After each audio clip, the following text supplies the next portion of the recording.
জানেন কি মা মনসার বিবাহ কিভাবে হয়েছিল?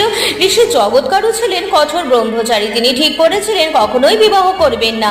তিনি শুধুমাত্র বাতাস খেয়ে কঠোর তপস্যা করার কারণে তার শরীর ক্ষীণ হয়ে গেছিল বলে তাকে জগৎকারু বলা হতো। তিনি চির ব্রহ্মচারী হয়ে জীবন অতিবাহিত করতে চেয়েছিলেন। তবে একবার যখন তিনি ভ্রমণে বেরিয়েছিলেন তখন তিনি দেখেন তার পূর্বপুরুষেরা অগ্নি নদীর ওপর গাছের ডালে উল্টো হয়ে ঝুলে আছে।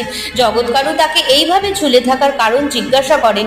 তখন তার পূর্বপুরুষেরা বলেন তারা স্বর্গে যেতে পারছেন না কারণ তাদের উত্তরসূরির হাতে শেষ কৃতকার্য সম্পন্ন হয়নি। তারপর জগৎকারু বিবাহ করতে রাজি হন এবং মনে মনে কন্যা ভিক্ষা চাইতে থাকেন। তখন অনন্তনাগ এই ভিক্ষা বার্তা শুনতে পেয়ে তার বোন মা মনসাকে বিবাহ দিতে রাজি হয়ে যান। জগৎকারু তাকে বিবাহ করতে রাজি হয়ে যান।